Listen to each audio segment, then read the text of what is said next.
Welcome to One on One on God 101. Our guest today is the lovable Jimmy, who Hi is, guys.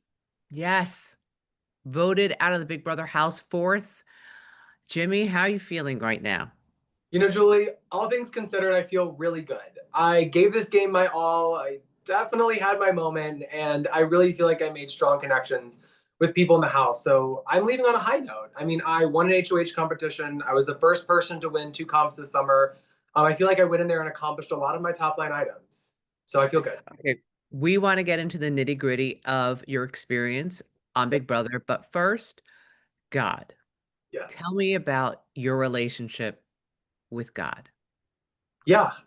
So I grew up in the Catholic Church. I went to Catholic school for 10 years. So very familiar with a prayer in the Bible, and I would consider myself more spiritual than religious. I believe connecting with the power that is love. I mean, God is love, as they all often say, and I believe connecting with that in more of a maybe abstract sense is where I find my spirituality. But you still saw me praying in that house every single day with Rachel, and saying prayers constantly with Riley. And I'm never opposed to reading the Bible, reading a religious text, or praying. The power of prayer really is real. And even I'm not doing it every second of every day, there's something grounding about having 5:30 prayer time with Rachel and the kids, or saying a prayer with Riley before a competition. There's something that's calming to me about it.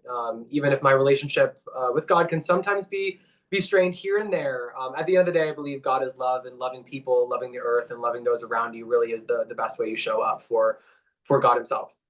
I agree. That's biblical. God is love. And Yeah. that's why I like to end the show, love one another. We got to love him first and love each other right Exactly. behind that. Exactly. So, what would you pray about in the house?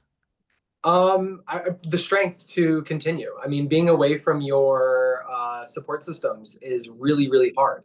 Developing relationships with people that you're not sure if it's genuine or if they're just playing you is anxiety inducing. But at the end of the day, you have to take leaps of faith. You have to know what's real, and sometimes, let Jesus take the wheel, as Carrie Underwood says. And in some ways, that's what you need. But sometimes, even just the power of prayer and knowing that you're thanking God for this day and this opportunity can really ground you before a competition and help get you in the right mindset to put your best foot forward. And at the end of the day, I do believe in a sense that what will happen, and maybe that's why I feel at peace with my eviction, because I know if it was meant for me to stay, that first ball would have gone in and I would have won the blockbuster and I'd still be in the house. But what's meant to be will be. I lost my contract earlier this year with the federal government, and that's the only reason I ended up applying for the show. And so I do believe in a sense that what will be, and I'm excited for what's to come next after the show. Expecting the unexpected. Yeah, absolutely. I love that you quoted our catchphrase to me on the show. Yeah. Okay, let's talk about the vote, nine to Yeah. two. Yeah. You know, it was Ashley and Rachel who voted for you to stay. Yeah. What, why do you think the majority of the house guests voted to keep Kelly over you? I think at the end of the day, they saw me as a bigger threat than Kelly, which maybe is a compliment. I also think the amount of damage control I had to do after putting up one third of the house during the second week of the competition, I might have overplayed that a little bit and looked like I was more playing the middle. And so I think the people I was loyal to didn't really know where my true loyalties lie. So I think a combination of being a big target, being a good player, and not having my strong loyalties at that point is ultimately what sank me. And I know you say it's 9-2, Julie, but for me it's 9-1.5, because I think we all saw that Ashley moment and might have been a little shocked. But so yeah, I am feeling good about leaving the house. I'm happy it wasn't a unanimous vote, but it was about as unanimous as it was going to get. Why do you think Ashley was so on the fence about who to evict? What do you make of her as a Big Brother player? I don't make much of Ashley as a player. I love Ashley to death, and she's very endearing. But there's two things Ashley is, and that's latent and indecisive. And so I'm not surprised that when she found out Will wasn't going to vote to keep me, she wanted to change her vote, considering that as she was coming in, she talked to Rachel, and obviously Rachel was going to vote to keep me no matter what. So I think Ashley, at the end of the day, was just trying to do what was best for her game and didn't want to look like she was crossing Mickey this early on, especially since I do think that me and Ashley align on the fact that Morgan is the head there of the snake that you have to cut off. And from there, I think Mickey will be much easier to work with, like somebody like Ashley, as long as there's not bad blood from this vote. So no shame to Ashley there. I know she had to do what she had to do for her game, but I feel really lucky to have met and known somebody like Ashley throughout this game. What makes you say Morgan is the head of the snake? I think Morgan is working very closely with Zach and Vince to make a lot of the decisions in this game. I know they made that the melting pot alliance with Mickey, and I think they did that because the three of them were working together, but they wanted to control Mickey's HOH, and in doing so, pushing her to make a move that they wish they could make themselves, which is smart gameplay. But at the end of the day, I think this decision was bad for Mickey's game. I would have followed Mickey and Morgan into the sun, even if I guess they hadn't felt that way since week two. But I really would have followed them into the sun, and getting rid of your numbers this early on only emboldens the side of the house that is coming for Mickey. And she really did make herself a target this week. And she might be creating an opposite side of the house, pushing people like Riley, Catherine, Lauren, Keanu, and Kelly all into a circle. And moving forward, all you need is that group of people to vote together to control the house. And so Mickey, I think, made a strategic blunder here by letting Morgan, Zach, and Vince make a decision for her. Okay, I'm going to re-ask you a question I asked you after you were evicted. Yeah. Now that you know what you know, who do you feel most betrayed by? You had said Morgan on Mm-hmm. the live eviction show. Yeah. I still feel that way. I know Vince and Zach and Keanu were really working in tandem to do that. I don't blame Keanu for that. I would have voted to evict him if he was on the block, or if I would have put him up if I was HOH. So I don't blame him for that. That was a smart game move on his front. Vince, I didn't trust as far as I could throw him after week two, so that also doesn't surprise me. Same thing with Zach. This week I stopped trusting him as well, but Mickey and Morgan I trusted until I got put up on the block. So at the end of the day, I do think people were making Mickey's decisions for her, and I still feel most betrayed by Morgan at the end of the process. Okay. Who do you think's playing the best game right now? Right now, I think it's Vince. I think a lot of people view Vince as their number one, and I think that's a really good position to be in when less people are suspicious of you. But I also think flying under the radar just a little bit is Rachel. I think people don't see the game she's playing, and I think she is playing a really good game. She's played Big Brother. This is her third time, and she's won it before. Like, people need to wake up and realize that Rachel Riley is a competitor. Even if she doesn't win a competition yet, it's only a matter of time before Rachel steps up and win. And never underestimate a mother. I think that's something people do a little too often in this house. But being a mother is the hardest job out there, and it makes you even a stronger Big Brother player. So I think Rachel's somebody I have my eye on. They're trying to keep her until jury because they think she's going to be a calm and level head. But I think if she makes jury, there's a strong chance she makes top two. She's worried a jury won't recrown her or give her a second crown. But I told her on the way out, I said, Rachel, raise hell and make them crown you. Because if you make the strong moves, you make tough decisions. And if you do well in this house, force them to give you a second crown. And hopefully she earns it. So clearly you want to see Rachel win it. Is that Yes, correct? 100%. I do. Can you explain to me why is it so many people feel like Vince is their ride or die? I think that's a good question, Julie. I was there before. I think it's because Vince is a calming presence and there's something trustworthy about him. I really don't know what it is.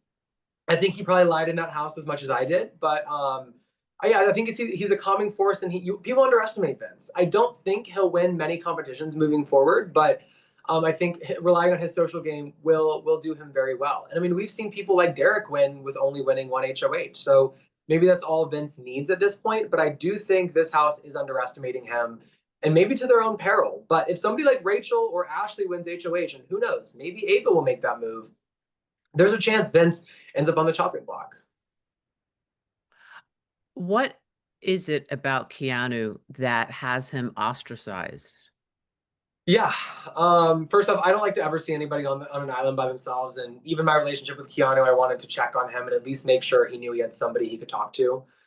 Seeing somebody by themselves is never something I strive for, especially if I feel like I had a part in that. So I might have felt a little guilty about that a few times throughout the past few weeks. But I think, I mean, when you stand up in front of the whole house and tell everybody you're going to pick them off one by one, or tell them you don't need their friendship, you're making an enemy out of yourself sometimes. And when you talk to Ava the way you talk to her, or tell Rachel what pregnant women should or shouldn't do, or especially yell at them while they're cleaning your shower, I think people see the disrespect towards women in that way and don't really love it or stand behind it. And also, I think we've heard this, but Keanu's a snorer, so when half the house doesn't get to sleep because of you, that certainly doesn't help, Julie. Okay, and what about Kelly? Does Yeah. she have anyone in the game? What is the, consensus Yeah. amongst the others on Kelly? Is she I a think the only yeah, I think the only reason Kelly stayed this week is because I was a bigger target. And so I went home.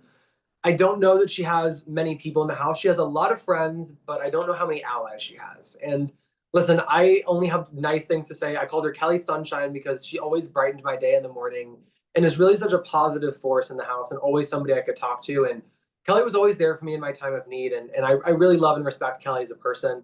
Again, I think she has a lot of friends, but I'm worried she doesn't have many allies. Even her and Keanu have a really weird relationship. After he won the veto, she said we need to backdoor him. And previously that week, he told me we need to get rid of Kelly in the next few weeks. So even each other being their closest allies, I think it's more of convenience than of desire.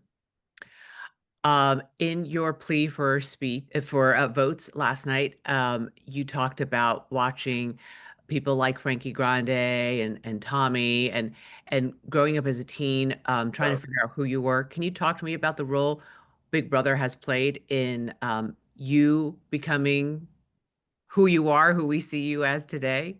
Yeah, I think and Julie, this is a lot to you as well, but my authenticity and who I am as a person, I mean, obviously it comes from who I am and my life experiences, but being able to watch Big Brother as the number one summer show and seeing the people at platforms and the authenticity and the truth they're willing to live allowed me to really, want to figure out who I was and live truthfully to myself and authenticity. And I think having visibility and representation like that is really important, especially as younger people are trying to figure out who they are. And especially in a world that's inundated with various types of media, to see, especially in Big Brother 16 with Frankie, amongst many others, where authenticity and success don't have to be mutually exclusive. For somebody like me is really inspiring. And Big Brother also brings together families. Even when, my family and I were maybe on outs for a variety of reasons, coming together and being able to talk about what Julie was going to wear that night or talking about gameplay as it was unfolding. Sometimes you have something other to talk other something you have something else to talk about other than who you are and who you want to be, and can focus on a game that is usually around 100 days. There's plenty to talk about with 3 episodes a week. And Julie, when you always look as fabulous as you do on Thursdays, it's always interesting to talk about. So the show really does platform really interesting and unique people while also bringing people together in a variety of ways that I'm forever grateful for. And hopefully I've had some part in that in my short time on the show. You are a loyal super fan. Yeah. Was it harder than you thought? Big Brother's definitely not the hardest thing I've ever done, but the game itself is much harder than it looks because as a viewer, you get 3 to 3.5 hours a week. We are playing that game, as you know, Julie, 24/7. So it never turns off. The paranoia and anxiety is a lot sometimes. This thing we call the block plague is really real. Once you get nominated, you really find out who your true friends are, and you feel very alone at that point. And I think resilience and persistence is always key in this game. But yes, it's much harder than it looks. I think I did well in competitions, but they're still much harder than they look. The gameplay is much harder than it looks, and dealing with the people in that house is much harder than it looks. But it's a fun game, and I would play it 10 times over, and I would always come back. So I just always just love to make sure everybody knows, because it has been a blast, and I wouldn't change the last 40 something days for the world. What's more cutthroat, DC or the Big Brother house? I think it depends. I think it depends. I think DC gives the Big Brother house a run for its money, but I do think DC is more cutthroat than the Big Brother house. Um, I say that even after getting blindsided this week by Mickey, so maybe I should rethink my answer. But DC is very ruthless, and a lot of times they'll stab you in the back without having a second thought or giving you a hug. Listen, at least Mickey gave me a hug to feel the knife she put in my back. There you go. Final question. What's the best thing you're taking away from your experience in the house? Honestly, my friendship with Rachel. I felt like we connected on such a human level, and seeing the support that Rachel and Brendan have offered to me and my family outside of the show already has been a blessing that I couldn't even have asked for in my dizziest daydream. Connecting with Rachel in that way, and Julie, one of the hardest parts. Like, I have tough skin, I can take anything, but being on this show, really worried about what your loved ones are going through because of the things you're saying or the lies you're maybe telling or the actions you're making is the hardest part. And knowing that Brendan was there to reach out to Sean is something Rachel reassured me. But being able to have the evidence of that is something very calming and reassuring to me. And I can't wait to get together with Rachel and Brendan after the show. Jimmy, thank you and Godspeed. God bless, Julie. Thank you so much. And it's been such a joy and an honor to meet you and to speak with you. And take care, Julie. I can't wait to see you on finale night. I will see you then. I look forward to it, Jimmy. Thanks, Julie. Okay, keep shining your light. Thanks.